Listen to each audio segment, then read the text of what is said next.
لله الذي يدعو إلى دار السلام ويهدي من يشاء إلى صراط مستقيم، والصلاة والسلام على نبيه وحبيبه وصفيه وخير خلقه ذي الخلق العظيم، أما بعد۔ نہایت قابل احترام بزرگوں، عزیز دوستوں، نوجوان ساتھیوں، گزشتہ جمعہ اس بات کا ذکر کیا گیا تھا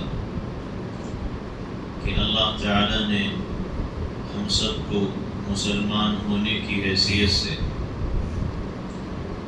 اور ایمان والا ہونے کی حیثیت سے ہمارے اوپر یہ ذمہ داری ڈالی ہے کہ ہم اپنی پوری زندگی اس کی اطاعت میں اور اس کی عبادت میں اور اس کی بندگی میں گزاریں، اور زندگی کے ہر قدم پر، ہر لمحے اور ہر گھڑی، ہر رخ اور ہر موڑ پر اللہ سے مدد مانگنے کی عادت اور مزاج اپنے اندر پیدا کریں۔ اب اس کے لیے دو چیزیں بنیادی ہیں اور ضروری ہیں۔ سب سے پہلے عقائد کا درست ہونا، کہ ہمارے عقیدے مکمل طور پہ صحیح ہوں، اور دوسرے یہ ہے کہ اعمال کے اندر بھی ہم مکمل اتریں اور ہماری زندگی کے اعمال، زندگی کے جتنے شعبے ہیں ان کا ہم علم بھی حاصل کریں اور اس کے اندر کی گمراہیوں، گناہوں، نافرمانیوں سے اپنے آپ کو بچائیں۔ تو عقیدے کا تعلق انسان کے دل اور دماغ سے، دل اور دماغ کے خیالات، تصورات اور افکار سے ہے، نظریات سے ہے، جس کو ایمان کہتے ہیں۔ اور اعمال کا تعلق انسان کے اعضاء اور جوارح سے، انسان ہاتھ سے، پیر سے، زبان سے، کان سے، آنکھ سے جو کچھ کرتا ہے اس کو اعمال کہتے ہیں، اور اعمال کو اسلام کہتے ہیں۔ عام طور پہ ہم ایمان اور اسلام کا فرق نہیں جانتے کہ ایمان کیا ہے اور اسلام کیا ہے۔ ایمان الگ چیز ہے، اسلام الگ چیز ہے، اور اس کی وضاحت ہوتی ہے، بات سمجھ میں آتی ہے اس حدیث سے جو حدیث جبرائیل سے مشہور ہے۔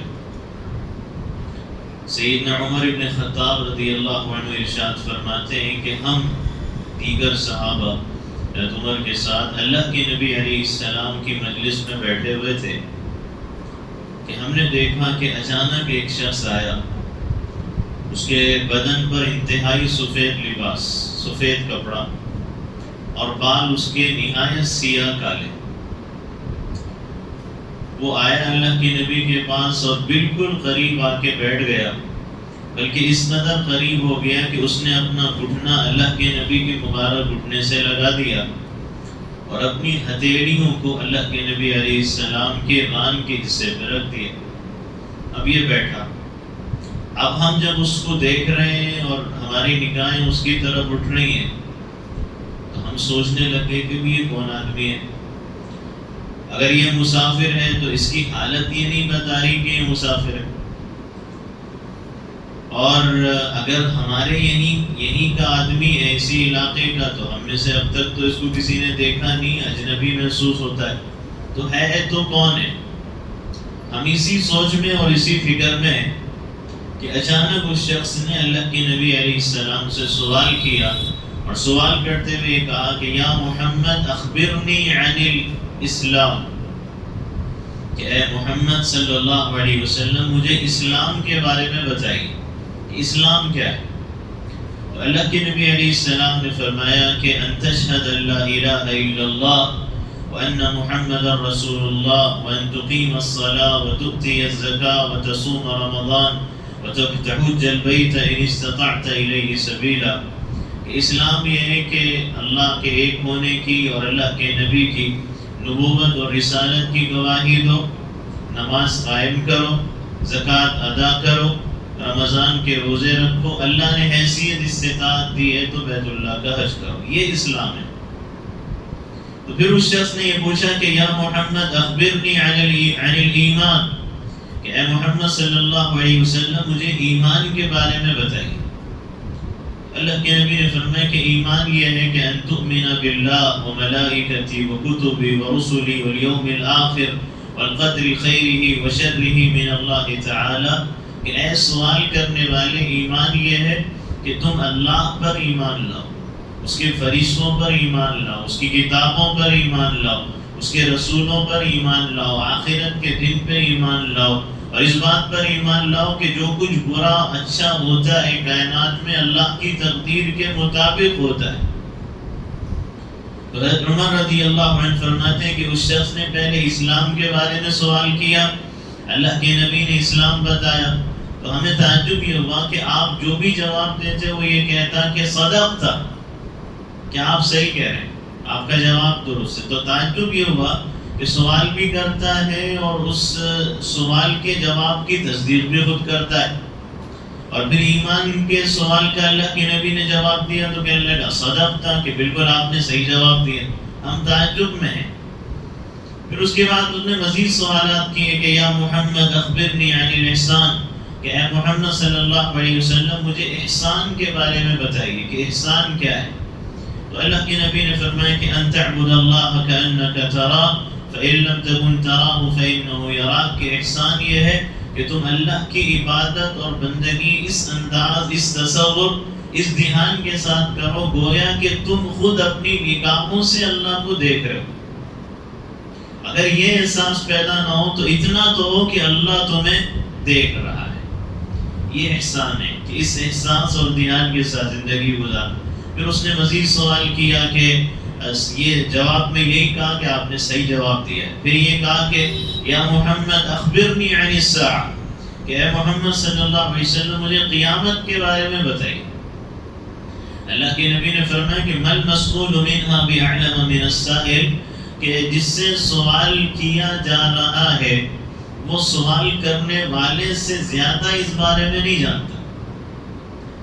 تو پھر وہ شخص یہ کہنے لگا، عمر کہتے ہیں کہ وہ شخص یہ کہنے لگا کہ ٹھیک ہے اخبرنی عن اماراتها، کہ ٹھیک ہے آپ قیامت کے بارے میں کہتے ہیں کہ میں نہیں جانتا، تو اس کی نشانیاں تو کچھ بتائیے۔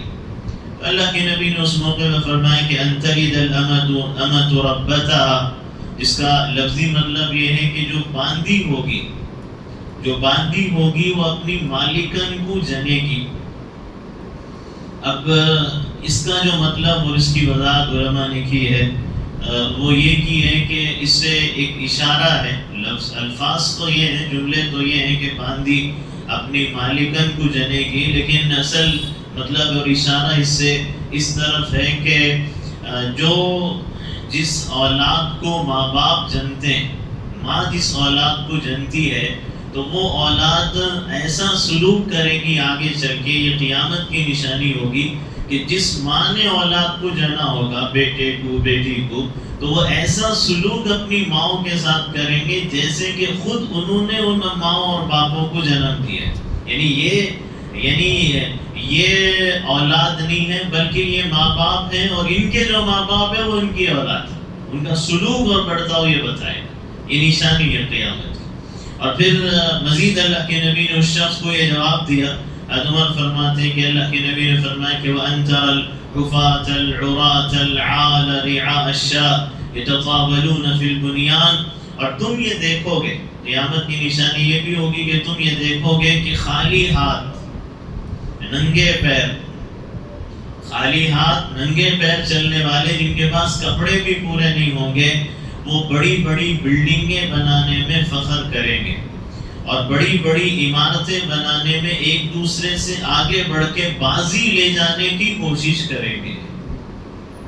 تو آپ نے فرمایا یہ قیامت کی نشانی ہے۔ تو اس نے کہا صدقت، کہ صحیح جواب ہے آپ۔ اب ہم خاموش ہیں، ہم نے کچھ اللہ کے نبی سے پوچھا نہیں، وہ شخص آپ کے پاس سے اٹھا بھی، کون تھا، کہاں سے آیا پتہ نہیں، گیا ہے تب بھی نہیں پتا کہ کہاں جا رہا ہے۔ تھوڑی دیر گزری، اللہ کے نبی نے خود ہم سے پوچھا کہ جانتے ہو وہ کون تھا؟ ہم نے کہا اللہ و رسول اعلم، کہ اللہ اس کا رسول صلی اللہ علیہ وسلم زیادہ جانتے. اللہ کے نبی نے فرمایا کہ ذاک جبرائیل اتاکم یعلمکم دینکم، کہ وہ جبرائیل علیہ السلام تھے جو تمہارے پاس تم کو تمہارا دین سکھانے کے لیے آئے تھے. یعنی وہ یہ چاہتے تھے کہ سوال میں کروں اور جوابات صحابہ کو معلوم ہو جائے. ان کو میرے سوالات سے ان کو علم حاصل ہو جائے گا، اور پھر وہی علم تو ہے جو آج امت تک منتقل ہو، اور آج بھی وہ حدیث سنائی جا رہی. جبرائیل نے سوال کیا تو یہ پتہ چلا کہ اسلام کیا ہے، ایمان کیا ہے.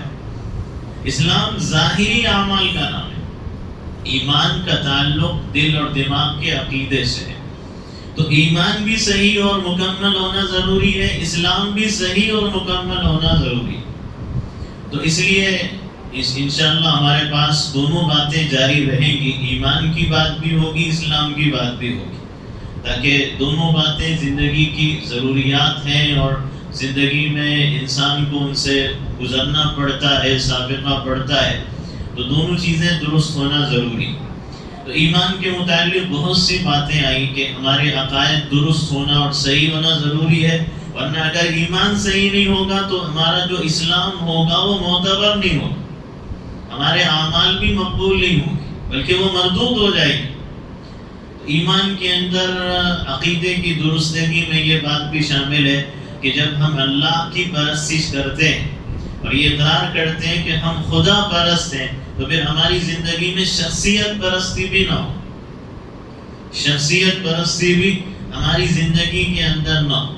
شخصیت پرستی کا مطلب یہ ہے کہ جیسے اللہ کے نبی ہیں، اللہ کے پیغمبر ہیں، اللہ کے رسول ہیں، اور اسی طرح اولیاء اللہ ہیں، بزرگان دین ہیں، تو ان کا ادب ہوگا، احترام ہوگا، ان کی شان، ان کے مقام و مرتبے کو بیان کیا جائے گا، اس میں کوئی شک نہیں. لیکن شعر اور شاعری ہو، نعت خوانی ہو یا قوالی ہو، کتابوں میں ہو یا تقریروں میں ہو، تو کہیں بھی اس انداز کی تعریف نہ ہو، اور ادب اور احترام میں اس قدر حد سے آگے نہ بڑھ جائے کہ خدا اور بندے کا فرق ہی ختم ہو جائے. یہ معلوم ہونا چاہیے اور یہ محسوس ہونا چاہیے کہ بندہ کون ہے اور خدا کون ہے، ورنہ یہ خدا پرستی نہیں رہے گی، شخصیت پرستی کے اندر یہ چیز اور یہ بات شامل ہو جائے گی. اللہ کے نبی علیہ السلام نے اپنے بارے میں فرمایا، آپ اپنے بارے میں فرما رہے ہیں کہ لوگوں مجھے ایسے مت بڑھاؤ جیسے یہود و نصارہ نے اپنے نبیوں کو بڑھا دیا. کیسے بڑھایا کہ حضرت عیسیٰ علیہ السلام کو انہوں نے بعض نے خدائی کا درجہ، بعض نے خدا کا بیٹا کہہ دیا. حضرت عزیر کو یہود نے اللہ کا بیٹا کہہ دیا. تو وہ تعریف میں، ادب میں، احترام میں، شان، مقام، مرتبہ بیان کرنے میں اس قدر آگے بڑھ گئے کہ انہوں نے خدا کے برابر لا کے بٹھا دیا. تو اللہ کے نبی نے فرمایا کہ تم میرے ساتھ یہ مت کرنا،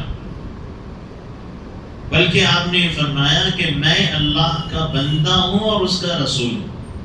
ہم جو کلمہ شہادت میں اقرار کرتے ہیں کہ وَأَشْهَدُ أَنَّ مُحَمَّدًا عَبْدُهُ وَرَسُولُهُ، تو آپ نے فرمایا کہ لوگوں میں اللہ کا بندہ اور اس کا رسول ہو، لہٰذا تم بھی مجھے اللہ کا بندہ کہو اور اس کا رسول کہو. تو آپ کی شان، مقام، مرتبہ، نبوت اور رسالت کے اعتبار سے تو ضرور بیان کیا جائے گا. اس میں کوئی شک نہیں کہ کائنات میں اللہ کے بعد کوئی ہستی ہے تو وہ رسول اللہ صلی اللہ علیہ وسلم کی ہستی ہے. لیکن خدا اور بندے کا فرق واضح ہونا چاہیے. خدا بندے کا فرق نہیں مٹنا چاہیے، برابر لا کے نہیں کھڑا کرنا چاہیے، ورنہ یہ خالق کا حق مخلوق کو دینا ہوگا. شرک فی الحقوق اس کو کہتے ہیں کہ حقوق کے اندر بھی شرک نہ کیا جائے. تو شخصیت پرستی جو بزرگان دین ہیں یا جو اللہ کے نبی ہیں، جتنی شان، جتنا مقام و مرتبہ، اتنا بیان کرنا، ان کی تعریف کرنا، ان کے عظمت کے جلسے بھی ہوں گے، ان کے تذکرے بھی ہوں گے، اور جو ان کی گستاخی، دشمنی، مخالفت کے جملے بولے گا، ہماری بھی اس سے دشمنی ہے، وہ ہمارا بھی مخالف ہے، اس میں کوئی شک نہیں. لیکن یہ کہ وہ شخصیت پرستی کے اندر نہ آ جائے. اسی طرح اکابر پرستی بھی نہ ہو. بڑے ہیں، لیکن بڑے اس حد تک ہیں کہ جہاں تک اللہ اور اس کے رسول صلی اللہ علیہ وسلم کی بات سمجھانے کے لیے، ان پر عمل کر کے نمونہ دکھانے کے لیے، اس اعتبار سے وہ ہمارے اکابر ہیں، لیکن ان اکابر کو بھی ان کی غلو میں یا ان کی عقیدت میں اللہ یا رسول کے برابر، اللہ کے نبی علیہ السلام کے برابر نہیں کیا جا سکتا، ورنہ یہ اکابر پرستی ہوگی کہ جو طریقہ اللہ کے نبی کا ہے اس سے ہٹ کر کسی بڑے سے بڑے کے طریقے کو، اگر وہ اللہ کے نبی کے طریقے کی مخالفت میں ہے تو اس کو ہرگز قبول نہیں کیا جائے گا، کتنا ہی بڑا کیوں نہ ہو، کتنے ہی بڑے اکابر میں شمار کیوں نہ ہو، مشائخ میں شمار کیوں نہ ہو، پیر اور مرشد میں شمار کیوں نہ ہو، لیکن اگر وہ اللہ کے حکم سے ہٹ کر ہے، ان کی بات اللہ کے قانون سے ہٹ کر ہے، اللہ کے فرمان سے ہٹ کر ہے، تو پھر بات نہیں تسلیم کی جائے گی، اس لیے کہ ہمارے لیے اللہ اکبر ہے، باقی سب اکابر بعد میں ہیں، اور اللہ کے بعد ہمارے لیے اللہ کے نبی کا طریقہ، آپ کی تعلیمات ہدایات سب سے بڑھ کر ہے، اس کے بعد ہیں جو بھی اکابر ہیں، اور اگر وہ اللہ اور رسول کے ترازو میں برابر اترتے ہیں تب وہ اکابر ہیں، ورنہ وہ اکابر بڑے دین کے اعتبار سے رہبر، رہنما، پیشوا کہلانے کے لائق اور قابل ہیں۔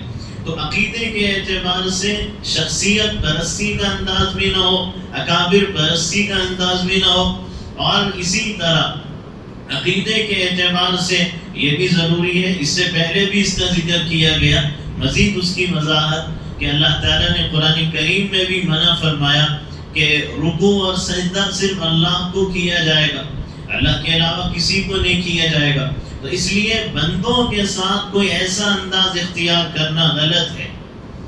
جیسے بعض لوگ ہیں اور وہ گود میں سر رکھ دیتے ہیں، پیروں میں سر رکھ دیتے ہیں، لوٹ پوٹ ہونا شروع ہو جاتے ہیں۔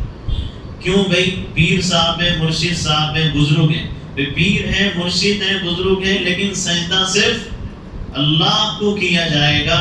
صحابہ کرام رضوان اللہ علیہم اجمعین بعض علاقوں، ملکوں کے بادشاہوں کے دربار میں جاتے تھے تو وہ دیکھتے تھے کہ وہاں سجدے ہوتے ہیں، درباروں میں کفار مشرکین ہوتے تھے، وہ سجدے کرواتے تھے۔ تو ایک موقع پر صحابہ نے اجازت بھی مانگی، لیکن اللہ کے نبی علیہ السلام نے صاف منع فرما دیا۔ صحابہ کہہ رہے اللہ کے نبی، لوگ بادشاہوں کو سجدہ کرتے ہیں، آپ اس بات کے زیادہ حقدار ہیں کہ ہم آپ کو سجدہ کریں۔ اللہ کے نبی نے منع فرمایا، اور آپ نے فرمایا کہ اگر میں کسی کو سجدے کی اجازت دیتا تو بیوی کو اجازت دیتا کہ شوہر کو سجدہ کرے، لیکن اس کو بھی اجازت نہیں، تو مجھے بھی سجدے کی اجازت نہیں۔ جب اللہ کے نبی اپنے کو سجدے کی اجازت نہیں دیتے تو پھر کائنات میں نبی کے بعد پھر کس کی حیثیت باقی رہ جاتی؟ تو رکوع اور سجدہ بھی صرف اللہ کو ہوگا، تو یہ بھی ضروری ہے، یہ عقیدے کی خرابی ہو جائے گی، ورنہ یہ عقیدے کی بربادی ہو جائے گی۔ اسی طرح قیام کا جو انداز ہے، کھڑے ہونے کا جو انداز ہے، اللہ تعالیٰ نے قرآن کریم میں یہ فرمایا کہ وَقُومُوا لِلَّهِ قَانِتِينَ، کہ اللہ کی بارگاہ میں اللہ کے لیے عاجزی سے کھڑے ہو، اللہ کی بارگاہ میں اللہ کے لیے عاجزی سے کھڑے ہو۔ تو اب یہ جو اللہ کے لیے عاجزی سے کھڑے ہونے کا انداز ہے، اگر اس کے برابر کا انداز کھڑے ہونے کا مخلوق میں کسی کے ساتھ ہے وہ بھی شرک ہے، یہ بھی منع ہے۔ یعنی آپ اندازہ کریں اللہ کے رسول صلی اللہ علیہ وسلم سے بڑھ کے کائنات میں کس کی ہستی ہے، لیکن خود آپ اپنے لیے صحابہ کے تعظیم میں کھڑے ہونے کو منع فرماتے تھے۔ سیدنا انس ابن مالک رضی اللہ عنہ فرماتے ہیں، ترمذی کی روایت ہے کہ صحابہ سے زیادہ، حضرت انس کے جملے فرماتے ہیں کہ صحابہ سے زیادہ نبی سے محبت کرنے والا کوئی نہیں، وہ جان و مال فدا کرنے تیار تھے، تیار کیا کر کے بتا دیا، لیکن اس کے باوجود بھی صحابہ اللہ کے نبی کی تعظیم میں کھڑے نہیں ہوتے تھے۔ وجہ کیا تھی؟ ان کو یہ پتا تھا کہ اللہ کے نبی اس کو برا سمجھتے، اور آپ اس طرح اپنے لیے تعظیم میں کھڑے ہونے کو منع کرتے ہیں، تو محبت تھی، دل چاہتا تھا کہ کھڑے ہوں، لیکن آقا ناراض ہوں گے، اللہ کے نبی ناراض ہوں گے، اس لیے صحابہ تعظیم میں اس طرح نہیں کھڑے ہوتے تھے. اور یہی تعلیم چونکہ اللہ کے نبی نے صحابہ کو دی، یہی ترغیب دی، یہی تاکید کی، اسی لیے سیدنا معاویہ ابن ابی سفیان رضی اللہ عنہ، معاویہ رضی اللہ عنہ کے بارے میں موجود روایت میں کہ معاویہ آئے، دو لوگ کھڑے ہو گئے، حضرت معاویہ آئے تو ان کی تعظیم میں کھڑے ہو گئے، بیٹھے تھے دیکھتے ہی کھڑے ہو گئے. تو حضرت معاویہ رضی اللہ عنہ نے فوراً ان دو آدمیوں کو بٹھا دیا، فوراً بٹھایا اور بٹھا کے کہنے لگے خبردار بیٹھ جاؤ اپنی جگہوں پہ، اٹھنے کی کھڑے ہونے کی کوئی ضرورت نہیں. اس لیے کہ میں نے اللہ کے نبی علیہ السلام کو یہ فرماتے ہوئے سنا کہ جو شخص اس بات سے خوش ہوتا ہو کہ لوگ اس کے آنے پہ اٹھ کے کھڑے ہو جائیں، وہ اپنا ٹھکانہ جہنم میں بنا لے. اس لیے کوئی ضرورت نہیں. یہ الگ بات ہے کہ جو شخص یہ چاہتا ہے، خوش ہوتا ہے کہ لوگ میرے لیے کھڑے ہوں، ٹھکانہ جہنم میں بنائیں. اگر کوئی شخص خود سے یہ بات پسند نہیں کرتا، لوگ کھڑے ہو گئے تو پھر اس پہ گناہ نہیں، اس کی غلطی نہیں ہے. وہ تو لوگوں کو سمجھایا جائے گا کہ میری تعظیم میں آپ کو کھڑے ہونے کی ضرورت نہیں ہے، یہ ان کو سمجھایا جائے کہ یہ گناہ گار نہیں ہوگا. گناہ گار اس وقت ہوگا جیسے کمپنی کا مالک ہے، مسلمان ہے، لیکن وہ یہ چاہتا ہے کہ میرے امپلائیز، میرے ملازم، نوکر، ورکر میرے آنے پہ کھڑے ہو جائیں، کوئی چیئر پہ، کرسی، ٹیبل پہ بیٹھا ہوا نہ رہے. یہ گناہ گار ہے. وہ یہ چاہتے ہیں کہ میرے سامنے ادب سے ہاتھ باندھ کے کھڑا رہے، ورنہ اپنی بے ادبی سمجھتے ہیں، توہین سمجھتے ہیں. بادشاہوں، حکمرانوں، صاحب اقتدار، صاحب اختیار لوگوں کا بھی یہی حال ہے کہ کھڑے ہونا چاہیے، میرے آنے پہ کھڑا ہونا ضروری ہے. مینیجر ہے، باس ہے، آفیسر ہے، یہ چاہتا ہے کہ لوگ کھڑے ہوں. اونر ہے، وہ چاہتا ہے کہ لوگ میرے آنے پہ کھڑے ہوں.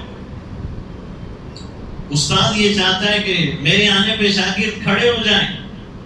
تو آپ اللہ کے نبی نے فرمایا کہ اگر یہ خود یہ پسند کرتا ہے تو پھر یہ اپنا ٹھکانہ جہنم میں بنائے. کوئی پیر ہے اور مرشد ہے، اگر وہ بھی اپنے مریدوں کے کھڑے نہ ہونے پہ ناراض ہوتے ہیں تو وہ بھی گناہ گار ہے. اس لیے کہ پیر اور مرشد بزرگ اس وقت تک ہے جب تک کہ اللہ کے نبی کی تعلیمات پہ ہے اور جب تک نبی کی سنت پہ ہے. اور ہم ولی اسی وقت مانیں گے جب تک نبی کی سنت پہ چلتا ہوا دیکھیں.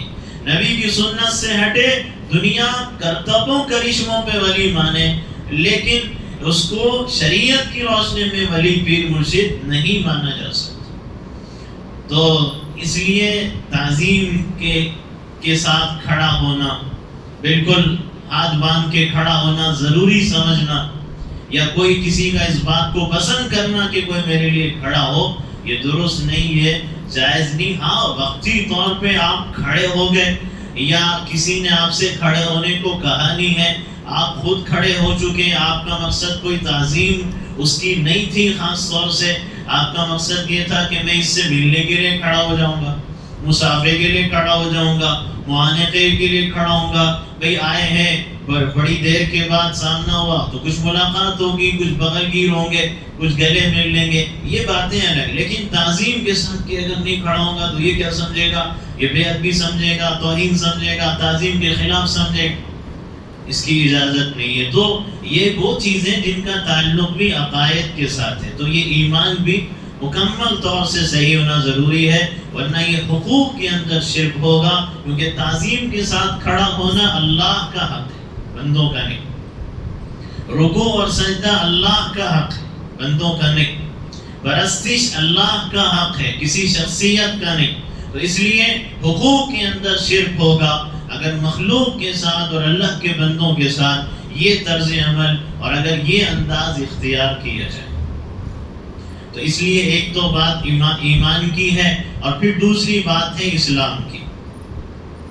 تو گزارش یہ ہے کہ جو باتیں بھی عرض کی جا رہی ہیں اس کو توجہ کے ساتھ سنیں، دھیان کے ساتھ سنیں.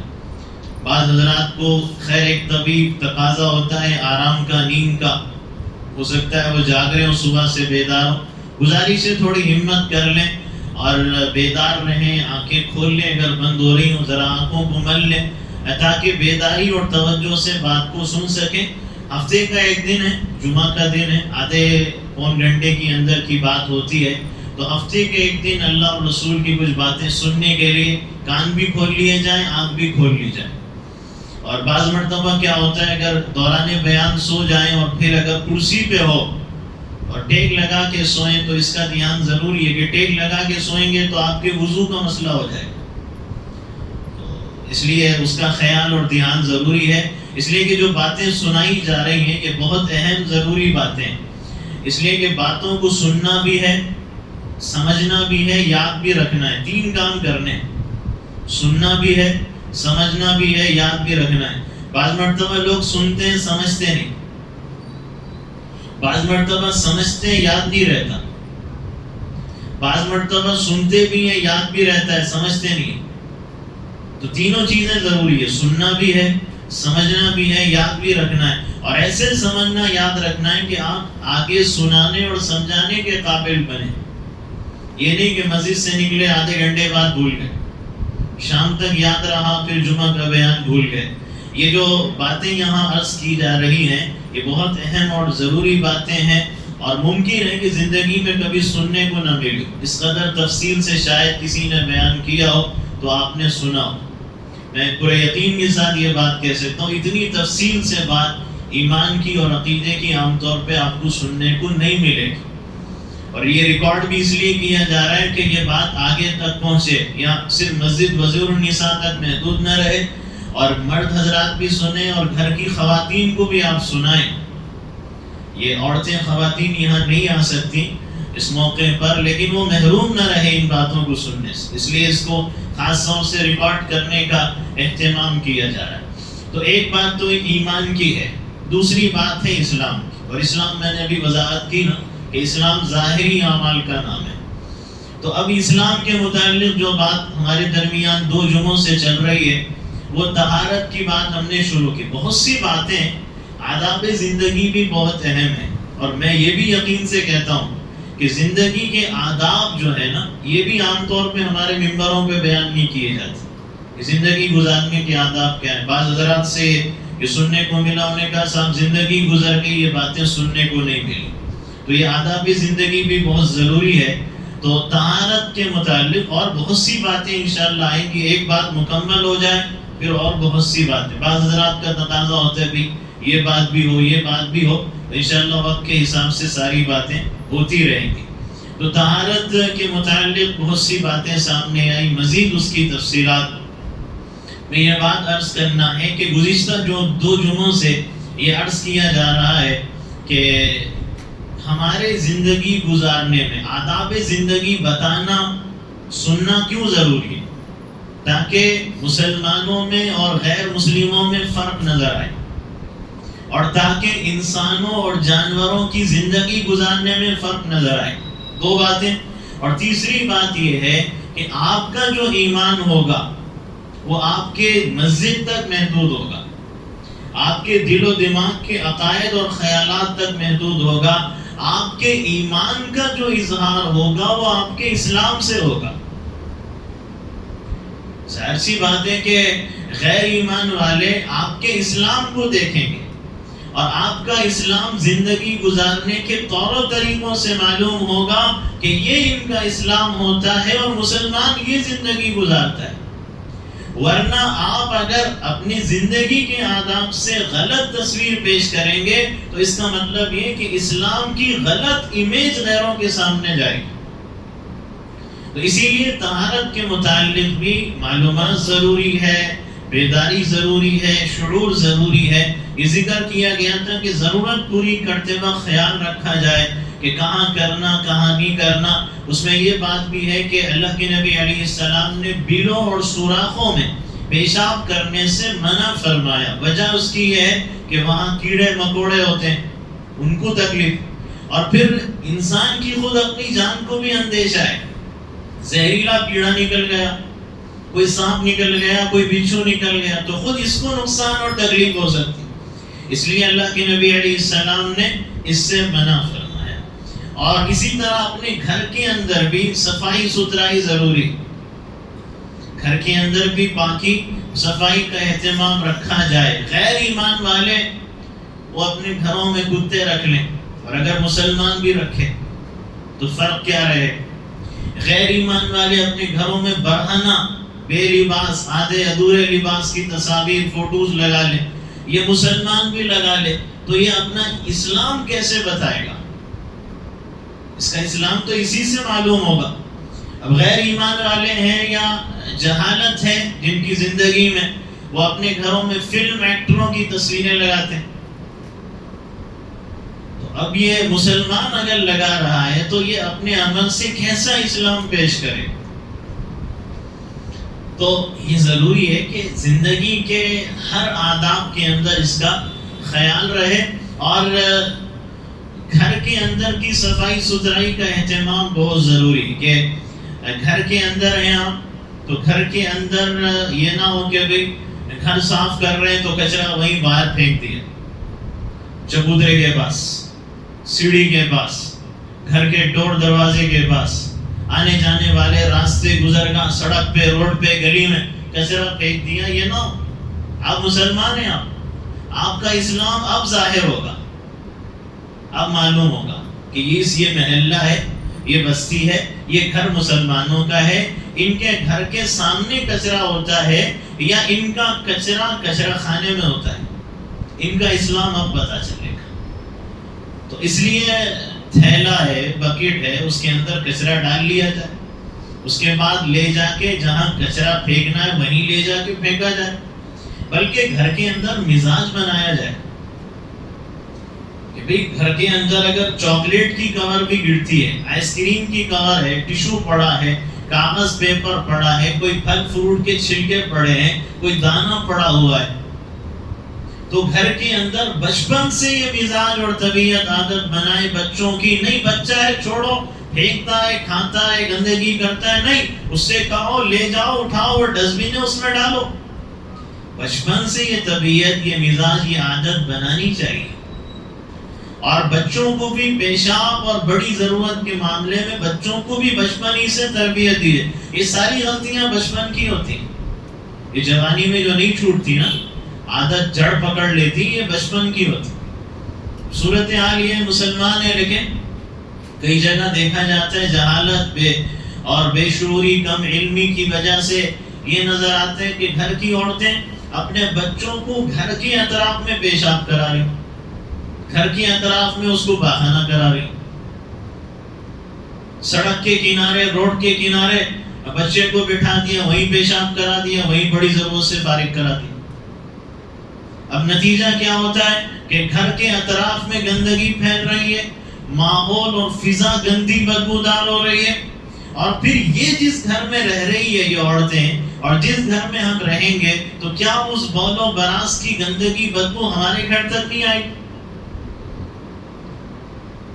اور پھر نتیجہ کیا ہوگا کہ بعض علاقوں میں سوروں، خنزیروں کی کثرت نظر آتی ہے، مکھیاں پھیل رہی ہیں، مچھر پھیل رہے ہیں، لیکن ان کو کوئی خیال نہیں اور ان کو کوئی احساس نہیں، یہ صورتحال نظر آتی ہے۔ اور پھر آپ یہ سوچیں کہ خاص طور سے جو گھر کی عورتیں اور خواتین ہیں جنہوں نے بچے کو گھر کے باہر پیشاب ضرورت پوری کرا دی، سڑک کے کنارے پوری کرا دی، اسی بدبودار فضا میں سانس لے رہے ہیں، وہ گھر تک پہنچ رہی ہے، تو پھر ان کی طبیعت اور مزاج میں پاکی اور صفائی کہاں سے پیدا ہوگی؟ اور جب طبیعت اور مزاج میں پاکی صفائی نہیں آئے گی تو پھر یہ اللہ کا ذکر، اس کی عبادت کیسے کریں گے؟ اب گھر کے اندر بھی ہیں تو یہ تو گھر کے اطراف کی صورتحال ہے، جس سے معلوم ہوتا ہے کہ بھئی یہ مسلمانوں کا محلہ، مسلمانوں کا ماحول، مسلمانوں کی روڈیں، مسلمانوں کی سڑکیں، مسلمانوں کے گھروں کے اطراف یہ گندگی پڑی ہوئی ہے، بدبو پھیل رہی، مکھیاں، مچھر، یہ صورتحال نظر آ رہی۔ تو یہ ان کا اسلام غیر مسلموں کے سامنے پیش ہو رہا ہے، اور گھر کے اندر بھی یہ صورتحال نظر آتی ہے۔ کئی گھروں کا یہ حال ہے، بچے نے پیشاب کر دیا وہی پڑا ہوا ہے، گندگی کر دی وہی پڑا ہوا ہے۔ اب گھر کی عورتیں سستی اور کاہلی کی وجہ سے کافی دیر تک موبائل میں اور ٹی وی میں، سیریل اور ڈراموں میں، ان کو فرصت نہیں ہے، بھائی اٹھوں گی بعد میں اٹھ کے پیشاب صاف کر لیا جائے گا، گندگی صاف کر لی جائے گی، نتیجے میں مکھیاں بیٹھتی ہیں اور مکھی بیٹھ کے پھر پورے گھروں میں بیٹھ کے گندگی پھیلاتی ہے، پورے گھر میں پھر کے اسی گندگی میں یہ جی رہی ہیں، اسی گندگی میں یہ اٹھ رہی ہیں. اس کا نماز میں دل کہاں سے لگے گا؟ اس کا ذکر کرنے کو جی کہاں سے جائے گا؟ اس کا عبادت کی تمنا یہ کب کرے گی؟ جب گندگی میں ناپاکی کے اندر جینے کی عادت ہوگی. تو اس لیے چاہیے کہ فوراً بچپن ہی سے بچوں نے، سب سے پہلے تو بچوں کو بچپن سے تربیت ہو کہ جس جگہ پہ ضرورت پوری کرنی، جہاں پیشاب کرنا ہے وہیں جاؤ، تاکہ بچہ اس جگہ سے ہٹ کے کہیں پیشاب نہ کرے، اس جگہ سے ہٹ کے کہیں ضرورت پوری نہ کرے. جیسی احساس ہو ضرورت کا فوراً وہاں پہنچ جائے، اور جیسے ہی بچہ گندا ہوا فوراً اس کو دھو، فوراً اس کو صاف کرو. ماؤں کی یہ صورتحال گھروں میں کپڑے گندے چھوڑ دیا ہے، منہ گندا چھوڑا ہوا ہے، ہاتھ گندا، پیر گندا، چہرہ گندا، میلا کچیلا اسی طرح چھوڑ دیے. ان کو فرصت ہی نہیں ہے، ان کی مشغولیت اتنی ہے، مصروفیت اتنی ہے کہ ان کو فرصت نہیں اپنے بچوں کی گندگی میل کچیل دور کرنے کی. ہونا تو یہ چاہیے کہ جہاں گندگی پڑی فوراً صاف کرو، بچے کے ہاتھ پیر جہاں گندگی میل کچیل فوراً اس کو دھلاؤ، فوراً وہاں سے گندگی ہٹاؤ اور اٹھاؤ. کپڑوں پہ بھی گندگی لگ گئی، فوراً کپڑے دوسرے پہناؤ، فوراً کپڑے بدلو. کیوں؟ کہ بچپن سے بچے میں یہ احساس ہو کہ گندے کپڑے کے ساتھ مسلمان زندگی نہیں گزار سکتا. گندے بدن، گندے ہاتھ و پیر، گندے اعضاء جوارح اور گندے چہرے کے ساتھ مسلمان زندگی نہیں گزارا کرتے. ہمارے گھر کا یہ ماحول نہیں ہے. جیسی گندگی ہو، بچے کو ہاتھ کے اوپر سالن کا دھبا لگ جائے، چہرے پہ، اس کے منہ پہ ہو چاکلیٹ کا دھبا لگ جائے تو وہ بے چین ہو جائے گا. اور آپ دیکھ لیں، یہ ہوتا ہے جن گھروں میں یہ اہتمام ہوتا ہے نا، بیٹا چہرے پہ یہ لگا، ہاتھ پہ یہ لگا، دونوں فوراً گندگی ہے، وہ بچے خود کہتے ہیں کہ اماں یہ گندگی لگی، اماں یہ میل لگا ہے، میں دھو لوں، آپ مجھے دھلا دو گے. تو یہ مزاج، یہ طبیعت، یہ سب بچپن سے بنتا ہے کہ جب بچپن سے جیسے عادت ڈالی جاتی ہے ویسے ہی آگے وہ چیز جڑ پکڑتی ہے، اور ویسا ہی مزاج انسان کے اندر پیدا ہوتا ہے. تو کچرا ہے تو کچرے کی جگہ کچرا ڈالنے کی عادت ہے. کپڑے گندے، جسم گندا، ہاتھ پیر چہرہ گندا، فوراً دھلانا، فوراً نہلانا، فوراً وہاں سے ہٹانا اور فوراً اس کو وہاں سے اٹھانا. یہ طبیعت، یہ مزاج، یہ ماحول پورے گھر کا بننا چاہیے. یہ نہیں کہ گھر میں بدبوئیں پھیل رہی ہیں، سارے بیٹھے ہوئے، کسی کو فکر نہیں اور خیال نہیں، بلکہ اپنے گھر میں دودھ کا دھواں دو، بخور کا دھواں دو، اگربتی کا دھواں دو، لوبان کی دھونی دو، گوگل کی دھونی دو، کہ اس سے جراثیم جائیں گے، کیڑے مکوڑے مریں گے اور اس سے گھر کی فضا خوشبودار بنے گی، بدبودار نہیں بنے گی اس سے گھر کی فضا. تو یہ پتہ چلے نا کہ یہ مسلمان کا گھر ہے. اسلام صرف نماز سے نہیں معلوم ہوتا، اسلام میری ذات سے معلوم ہوتا ہے، میرے کپڑوں سے معلوم ہوتا ہے، میرے چہرے سے، میرے ہاتھوں پیر سے، میرے اعضاء و جوارح سے، میرے لباس سے اسلام معلوم ہوتا ہے. یہاں تک کہ میرے گھر سے اسلام معلوم ہوتا ہے، میرے اولاد سے اسلام معلوم ہوتا ہے، یہاں تک کہ میری گاڑی اور کار سے بھی اسلام معلوم ہوتا ہے، میرے استعمال کی چیزوں سے اسلام معلوم ہوتا ہے، میرے رہنے سہنے کے انداز سے اسلام معلوم ہوتا ہے. یہ پیغام جاتا ہے پھر غیر مسلموں کی طرف، اور پھر ان کو پتہ چلے گا کہ مسلمان گندا رہتا ہے یا صاف ستھرا رہتا ہے. ورنہ تو مشہور اور معروف ہی ہو گیا کہ یہ گندے رہتے ہیں، یہ آس پاس گندگی میں جیتے ہیں، بدبو میں جیتے ہیں، کچرے میں جیتے ہیں.